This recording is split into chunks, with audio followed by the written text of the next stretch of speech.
Welcome to CNN 10. I'm Carl Lazouse, and the controversial issue of vaccine passports is our first subject this Friday. What are they? Vaccine passports are a form of proof that someone has received a coronavirus vaccine. They could be digital on a phone or issued through a paper certificate. If they become a requirement, people may need to show vaccine passports to get into concerts, ball games, businesses, and other countries. The first nation in the world to introduce these was China. It did that earlier this year. People there use a QR code on their phones to prove they've been vaccinated and show their coronavirus test results and history. The European Union is working on a certificate that would show people have been vaccinated or fully recovered from COVID-19 or recently tested negative for the virus in order for them to travel across the 27 EU member countries. In the United States, the Biden administration says it does not support vaccine passports and that the federal government will not require every American to carry one. But different states have different approaches. New York, for instance, recently became the first state to launch vaccine passports. Florida, on the other hand, recently became the first state to ban them. And while supporters say they're necessary for Americans' safety, opponents say they infringe on Americans' freedom. Customers are returning, and with them talk of so-called vaccine passports. Owner Rocco Mangel has been vaccinated and would like others to do the same, but he's not in favor of requiring it at his restaurants for staff and customers. For him, it's about freedom of choice. Requiring people to have a vaccination card to come into the restaurant, or a vaccination app or a passport, I think it infringes on their rights. That tracks with Florida Governor Ron DeSantis' view. It's part of why he issued an executive order banning vaccine passports in the state of Florida. DeSantis has dismissed vaccine passports in the same way he did many other measures during the pandemic, like mask mandates and lockdowns, all in the name of protecting rights, and in this case, privacy. Do you think you'd get more business or see more business if a vaccine was required here? I think quite the opposite. If we required it, that would be a perception of that we're trying to govern them. DeSantis argues that vaccine passports reduce individual freedom and would create two classes of citizens based on vaccination. According to the executive order, businesses here in Florida are prohibited from requiring customers to provide documentation certifying a COVID-19 vaccination or post-transmission recovery in order to gain access to that business. DeSantis' order puts him at odds with those who believe they're included in the order and are planning for, or at least considering, requiring a vaccine passport, like the Straz Center for the Performing Arts in Tampa. It's really critical to our reopening and eventually to get us to 100% capacity. CEO Judy Lisi says she's surprised by and disappointed with the governor's decision. If you think about mass gathering places like theaters and stadiums and arenas, we're sitting right next to each other.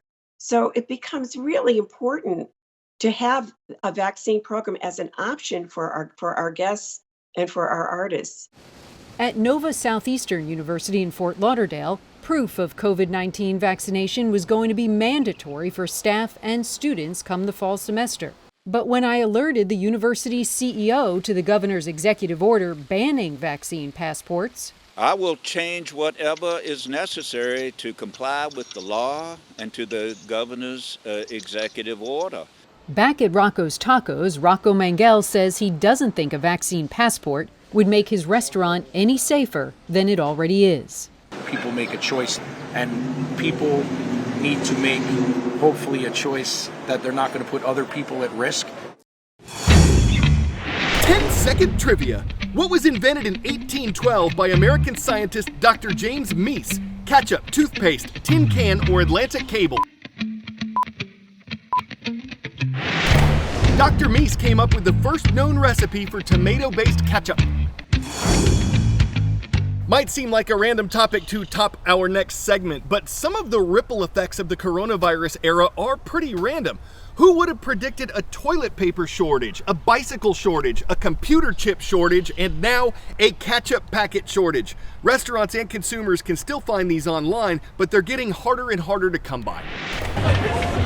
Every day across the country, restaurants are looking for customers in the midst of COVID. And at the Blake Street Tavern in Denver, Chris Fuselier is also looking for ketchup. You know, my chef came up to me one day and said, "Chris, I got a bad problem here. I hate to tell you this, but we're out of Heinz. I go, wait a minute, what are you talking about? The ketchup shortage began with new health guidelines last year discouraging traditional dining room service and pushing drive-through, delivery, takeout, and curbside pickup. In response, out went the big bottles and in came those cute little packs perfect for takeout. Soon, demand was outpacing supply so badly, the Wall Street Journal says the seafood chain Long John Silver's spent an extra $500,000 dealing with the shortage. That's a lot of clams. Some of the restaurants we talked to got these 5-gallon tubs of ketchup, bulk ketchup, and they filled little souffle cups with them. They've looked at alternate dispensers.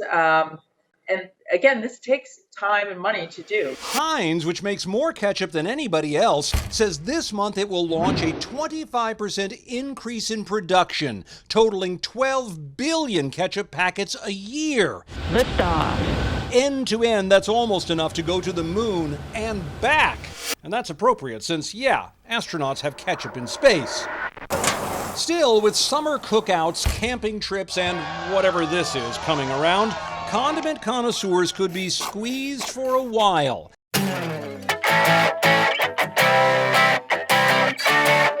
According to Guinness World Records, the fastest roller coaster on the planet reaches a speed of 149 miles per hour. The longest one stretches more than 1.5 miles. The one with the most inversions turns you upside down 14 times, and the oldest coaster that's still running was built in 1912. Why are we bringing all of this up right now? Hey Carl, in the midst of this global pandemic, we've talked a lot about how tough life has been for so many of us. I know we're all looking forward to getting back to normal after a year of ups and downs. So in the spirit of getting back to fun, today I'm going to tell you about a new roller coaster under construction that could make history. It's called the Falcon Flight. The ride will be the main attraction of Six Flags Qiddiya, which is due to open in Saudi Arabia outside the capital of Riyadh in 2023. It's set to smash all existing records for roller coaster speed, height, and track length. The coaster will travel across 2.5 miles of track. Wow. With the use of magnetic motor acceleration, riders will get to experience the sensation of diving over a vertical cliff into a 525-foot deep valley, achieving unprecedented speeds of up to 155 miles per hour. According to their press release, the Falcon Flight will take up to 20 passengers on a 3-minute-long ride, offering panoramic views at the top of what will be the world's tallest freestanding coaster structure. This roller coaster is being built by the company Intamin, which just so happens to be the creators of the world's current tallest coaster made of steel, the King de Ka, which can be found at Six Flags Great Adventure in New Jersey. Now, if you happen to be like me and just the thought of plunging hundreds of feet makes your stomach turn, well, there's always the lazy river. Back to you, Carl. As long as there are thrill seekers, there will be different inversions of thrill rides. Projecting people into motion in velocities worldwide is centripetal to their very existence. Some say they're frenetic, but the truth is they're kinetic, and what people can stomach is really the only gravel limitation in harnessing all the potential energy they can and keeping riders on the hook for the rising and falling action. Fridays are awesome. Pontigansett High School. What's happening in Pontigansett? It is located in North Scituate, Rhode Island, and gets today's shout out. Have a great weekend, everyone. I'm Carl Azus for CNN.